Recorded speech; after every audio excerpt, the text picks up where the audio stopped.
Most people see the leather vest, the skull patch, and the thunder of a massive motorcycle engine, and they immediately make up their minds about the man wearing them.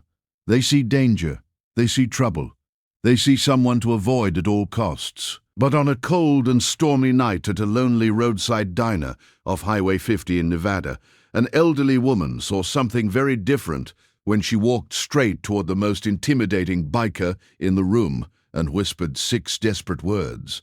"Please pretend you're my grandson." What happened next would expose a secret powerful people had spent years trying to bury, and it would turn one quiet dinner stop into the beginning of a story nobody in that small desert town would ever forget. The rain was falling hard that night, pounding the roof of the Desert Star Diner and turning the glowing neon sign outside into a smeared pink blur against the dark Nevada sky. While inside the small restaurant, the smell of burnt coffee and frying bacon filled the air as the late-night crowd drifted in and out of their own thoughts. Marcus Steele Dalton sat alone in the corner booth with his back to the wall, a habit he had never been able to break after spending years riding with the Iron Reaper Motorcycle Club and even longer surviving in places where sitting with your back exposed was the fastest way to get hurt. He was a massive man, easily 6'3", with shoulders like a linebacker and hands that looked more suited for lifting engines than holding coffee mugs. And the thick beard covering his jaw carried streaks of gray that told the quiet story of thousands of miles ridden under sun, wind, and desert dust. His leather cut creaked slightly when he shifted in the booth, the patches on the back marking him as a full member of the Iron Reaper Nomad chapter, and most people who walked into the diner took one quick look at him before deciding to sit somewhere else. Marcus didn't mind. In fact, he preferred it that way. He had been riding since dawn from Barstow, heading north toward Reno for a memorial ride, honoring one of his brothers who had gone down on the highway the week before. And the 10-hour ride through wind and cold had left his body aching and his patience thin. All he wanted now was a hot cup of coffee and 10 quiet minutes before he got back on the road. The diner itself was nearly empty. A tired truck driver slumped over a plate of eggs at the counter, half asleep. 2 college-aged kids whispered to each other in a booth near the window, glancing nervously every now and then at the massive biker in the corner. Behind the counter, a waitress named Linda wiped down the coffee machine with the bored efficiency of someone who had worked too many graveyard shifts in too many lonely roadside diners. Then the door ched. The sound was bright and cheerful, but the person who stepped inside looked anything but. An elderly woman shuffled through the doorway slowly, clutching the collar of a soaked wool coat around her thin shoulders, while rainwater dripped from her white hair onto the linoleum floor. She couldn't have been more than 5 feet tall, and her small frame trembled slightly, as if the cold desert wind had followed her inside. Marcus noticed her immediately. Something about the way she moved set off a quiet alarm in the back of his mind. She wasn't just wet from the ring. She looked terrified. Her eyes darted toward the windows, toward the parking lot outside, then back into the diner as if she was searching for someone or hiding from someone.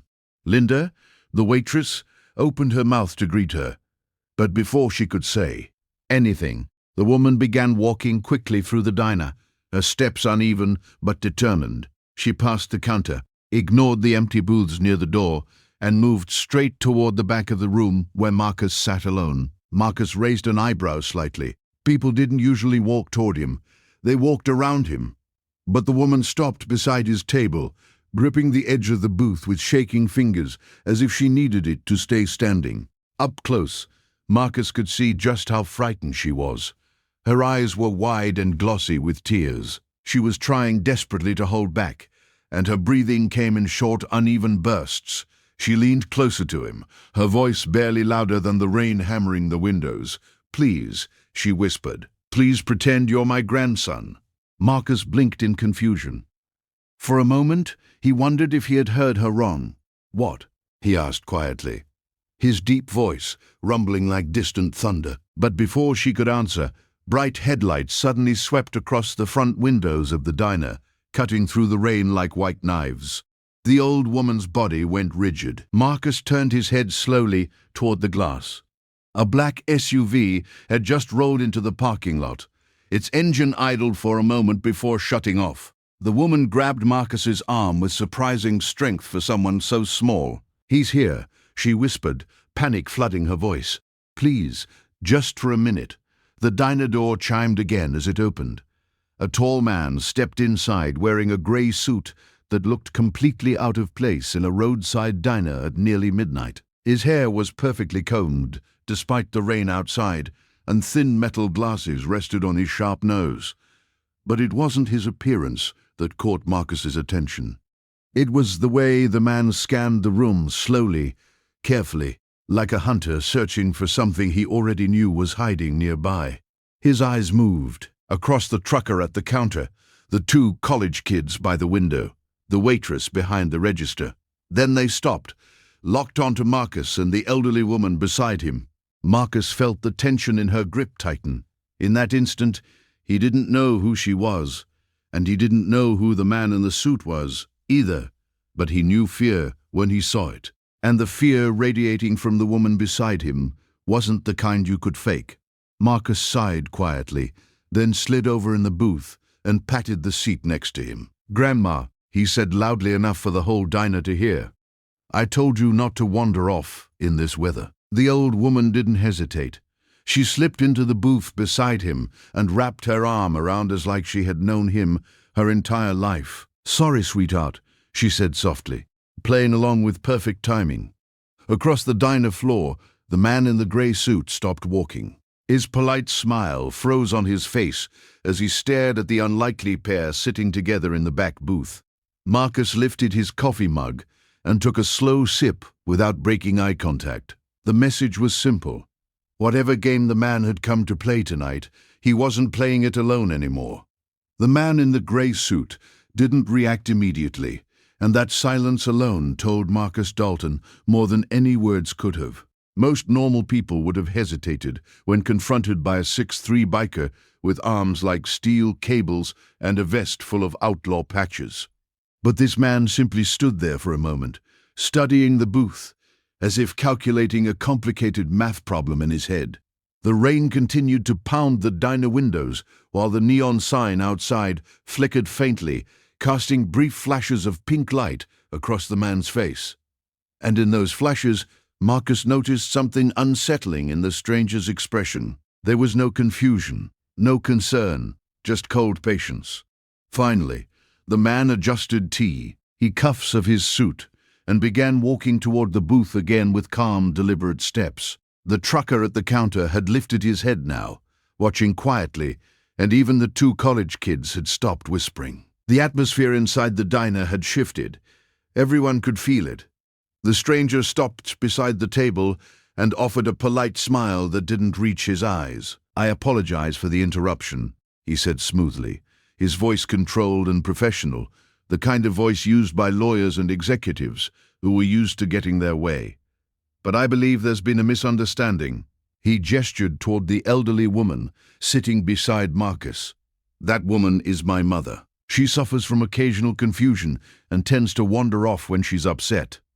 The old woman stiffened instantly beside Marcus, her hand tightening around his arm as if she were gripping a lifeline. Marcus didn't move. He simply leaned back in the booth and studied the man the same way the man had studied him moments earlier. "That's so," Marcus said slowly. The stranger nodded politely and reached into his pocket. For a split second, Marcus's muscles tightened, instinctively ready for trouble, but the man only pulled out his phone and tapped the screen before holding it up. "Here," he said, turning the phone toward Marcus. "A photo." The picture showed the same elderly woman standing beside the suited man outside what looked like a large house. She was smiling in the photo, wearing a clean dress and pearl necklace, her hair neatly styled. On the surface, it looked convincing, but Marcus had spent most of his life reading people, and something about the photo didn't sit right with him. The woman beside him was trembling. The woman in the photo looked staged. Marcus lowered his gaze toward the old woman and spoke quietly so only she could hear. "You know this guy?" The woman shook her head so fast at arm Ost looked painful. Tears gathered in the corners of her eyes. "No," she whispered. "He's lying." Marcus slowly returned his attention to the suited man. "Funny thing," Marcus said, setting his coffee mug down on the table. "My grandma says she's never seen you before." The man's polite smile tightened slightly. It wasn't anger yet, but it was close. "Sir," he said calmly, "I'm sure you're trying to be helpful, but this is a private family matter." Marcus shrugged casually, though his eyes never left the man's face. "Looks like family already found her." The stranger's gaze hardened. "You're making this more complicated than it needs to be." He leaned slightly closer to the table, lowering his voice. "Let the woman come with me, and you can get back to your coffee." The old woman's grip tightened again. Marcus could feel her trembling through his sleeve. "I'm not going anywhere with him," she whispered. Marcus exhaled slowly, then pushed himself to his feet. The booth creaked as he unfolded to his full height, towering over the suited man by nearly half a foot. The fluorescent lights above reflected off the chrome ring on Marcus's finger and the thick steel chain attached to his wallet. For a moment, neither man spoke. Then Marcus leaned down just slightly so their faces were level. "You hear that?" Marcus said quietly. "Grandma doesn't want to go." The man studied him with narrow eyes. The mask of politeness was gone now. "You have no idea who you're interfering with," he said.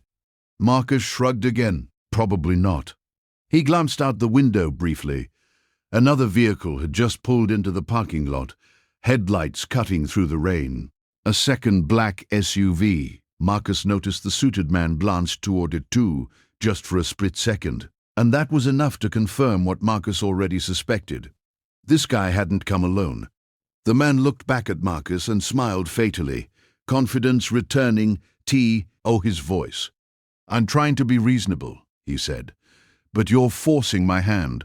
Marcus chuckled under his breath. "Buddy," he said, "you picked the wrong diner for that speech." Behind the man, the diner door opened again as two large men stepped inside, both wearing dark jackets and the same expressionless look that professional enforcers often carried. They positioned themselves quietly near the entrance. The college kids quickly slid out of their booth and hurried toward the restroom. The trucker slowly pushed his plate away and stood up, clearly deciding he didn't want to be part of whatever was about to happen. The waitress, Linda, froze behind the counter, her eyes darting nervously between the men. The suited man spread his hands slightly, as if presenting the situation to Marcus like a business deal. "Last chance," he said. "Step aside." Marcus glanced down at the elderly woman. She looked up at him with the kind of helpless fear that made his jaw tighten. Then he looked back at the man. Not happening. The stranger's eyes darkened. Outside, the engines of the SUVs continued to idle in the rain. And in the distance, far down the empty highway, a faint rumble began to rise through the night air. A deep mechanical thunder that Marcus recognized instantly. The suited man hadn't noticed it yet, but Marcus had, and suddenly the odds didn't feel quite so uneven anymore. The suited man was just about to speak again when the low rumble in the distance grew louder, deep and unmistakable, vibrating faintly through the diner's windows like distant thunder rolling across the desert. At first, no one inside seemed to understand what it was, but Marcus Dalton recognized the sound instantly. It was the unmistakable roar of large vine engines, the kind that only came from heavy touring motorcycles built for long highways and longer nights. Marcus slowly glanced toward the window, and small smile crept across his face for the first time that evening. The man in the grey suit noticed the change immediately. "What's funny?" he asked sharply. Marcus didn't answer. Outside, headlights suddenly appeared at the far end of the highway, dozens of them cutting through the rain like glowing spears. The rumble grew louder, filling the quiet diner with a deep mechanical growl that made the glasses on the counter tremble slightly. Now everyone noticed. The waitress looked toward the windows. The trucker paused halfway to the door. Even the two men near the entrance turned their heads. Within seconds, The parking lot exploded with noise as motorcycle after motorcycle roared in from the highway, their engines echoing off the diner walls as they rolled to a stop in tight formation. Chrome flashed under the flickering neon sign. Leather vests glistened with ring. At least 20 bikes filled the lot. In less than half a minute, the suited man's confident expression cracked for the first time. Marcus leaned slightly closer to him and spoke in a calm voice. "Those would be my friends." The diner door swung open, and the first biker stepped inside, removing his helmet and shaking rain from his beard. He was enormous, easily 300 pounds, with tattoos covering both arms and the Iron Reaper's patch stitched across the back of his vest. Behind him, several more bikers entered, filling the small diner with the smell of wet leather and gasoline. The man in front scanned the room, then spotted Marcus. "Steele," he said with a grin. "You call for backup, or we just happen to arrive right on time." Marcus shrugged casually. "Grandma needed a ride." The biker's eyes moved toward the elderly woman sitting in the booth, still clutching Marcus's arm. His expression softened instantly. "Well then," he said quietly, "looks like family business." The suited man tried to recover his composure. He cleared his throat and stepped forward. "This situation has become unnecessarily dramatic," he said. "We are simply retrieving a relative who is suffering from confusion." One of the bikers laughed loudly. Another cracked his knuckles. The big biker standing beside Marcus folded his arms. "Funny thing," he said slowly. "She don't look confused to me." The old woman shook her head desperately. "They killed my husband," she said suddenly, her voice trembling, but loud enough for the room to hear. "He found their records. He found everything." The room went completely silent. The suited man's face hardened. "That's enough," he snapped. But Marcus was already standing again, placing himself between the woman and the man near the door. "You heard her," Marcus said calmly. "Conversation's over." Outside, more motorcycles idled, their engines rumbling like caged animals, waiting for a signal. The suited man looked toward the window, calculating the situation quickly. He had come expecting a frightened old woman, and maybe a single biker. He had not expected an entire motorcycle club. The odds had changed fast. One of the bikers behind Marcus pulled out his phone and casually started dialing. "Sheriff's office," he said loudly. "Yeah, we got some fellas here. I want to explain a few things." The suited man clenched his jaw. For several seconds, nobody moved. Then finally, he took a slow step backward. "This isn't finished," he said quietly. Marcus tilted his head. "Sure sounds like it is." Outside, the distant wail of sirens began to rise. Through the storm, someone had already called the authorities. The two men by the door exchanged uneasy looks before slowly stepping outside. The suited man followed them, pausing briefly in the doorway before glancing back at Marcus one last time. Then he disappeared into the rain. The SUVs pulled out of the parking lot minutes later, their headlights fading into the storm just as two sheriff's patrol cars arrived with flashing lights cutting through the darkness. Statements were taken. The old woman explained everything with shaking hands. Her husband had been an accountant for a powerful land development company, and shortly before his death, he had discovered millions of dollars hidden through fake property deals and offshore accounts.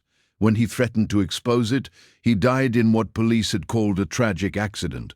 But the evidence he collected hadn't disappeared. She had it hidden safely in her purse the entire time. The sheriff listened carefully and promised an investigation. As the patrol cars finally pulled away and the rain began to ease, the elderly woman turned toward Marcus with tears in her eyes. "You didn't have to help me," she said softly. Marcus scratched his beard awkwardly.